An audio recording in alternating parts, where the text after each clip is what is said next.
Hi everyone. Today we're going to talk about the top 3 mistakes when training physical techniques for self-defense. Okay, so I'm going to leave situational awareness and conflict management and all that kind of stuff aside. Okay, that's much more important than all the physical stuff, but we're talking about physical self-defense, right? Punchy kicky, right? The top 3 mistakes for self-defense, right? Number 1, not training with contact or never training with hard contact. Okay, reality is of self-defense and combat sport. You get into a fight, 2 realities, 2 things are guaranteed to happen. 1, you're going to have to hit another human being. 2, another human being is going to hit you. And I'm preaching straight from the mouth of the great master Manny D'Amatos here. Okay, you're going to have to hit another human being is going to hit you. If you've never had experience in both of those things, and you're not comfortable with both of those things, you're going to find yourself in a really tough spot. Okay, so all the Krav Maga videos where you see people go and block and then pretending to punch the other guy like 6 times, not realistic. Okay, you have to train with contact. Doesn't mean you have to punch each other's teeth out all the time, right? But you have to train with contact. That also teaches you how to place the shots where you want them to go, not just I want to hit his face, but do I want to hit his nose, his chin, his eyes, his throat, whatever it is, right?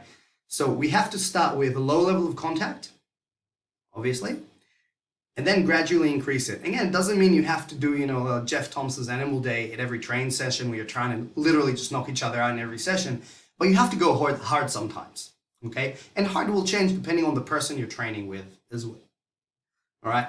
So, number 1, not training with contact or enough contact. You have to know what it's like to hit somebody. You have to know what it's like to get hit. Have to. Number 2, training with 0 resistance. In other words, absolutely compliant training partners. So they punch, and the second you do anything, they give you the correct response. They don't try and resist. So for example, if you're doing, let's say, a firearm to some, the second you grab the gun, they just stand there and let you do anything. They don't push or try and pull the gun back. They don't push you away. They just stand there and let you do the technique. Just as an example, right? We have to learn how to work with resistance. Brazilian Jiu-Jitsu is a really good example of how you do that. From the first day you roll, you work with resistance. From day 1, you train in a live way, to borrow a phrase from Matt Thornton. Okay, so resistance. We have to train with resistance. And again, at varying level. We have to train at low resistance to develop technique, and then gradually increase that to train with high resistance to make things work in reality. And lastly, training with set patterns or training with predictable responses. So in other words, every time the person does something, I move this way. When I hit him back, I know he's going to fall over. If I kick him in the balls, he's always going to drop his head. Or if I punch him, he's always going to move back. Those kind of things lead to brain blink and freeze when things don't go your way. Here's the reality of violence. Things never, if you hear somebody scream in the background, that's my 2.5-year-old pretending to be a dinosaur. Things never go the way that you think they will go. If you ever read comments from YouTube warriors on videos of real-world self-defense saying, I would have done this, they've never been in a fight in their life. Nobody knows what they're going to do until they get there. And even then, that's going to change 10 times while you do it, right? Fights are dynamic and things change.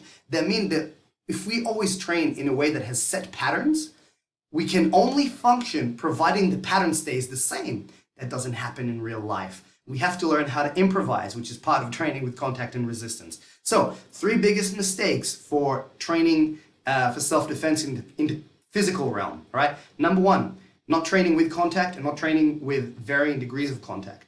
Number 2, training with 0 resistance and not training with training with varying resistance levels. And number 3, always training set patterns and predictable responses. We have to learn to improvise, okay? Best way to do that? Well, a lot of pressure drills, a lot of sparring, a lot of rolling. Integrate that with your self-defense training so you can problem solve as situations develop and do that really quickly. Okay, if you have any questions, don't forget to hit me up. Feel free to subscribe. Follow us on Facebook and Instagram, Combat Arts Institute of Australia, Ron Amram. Thanks, guys.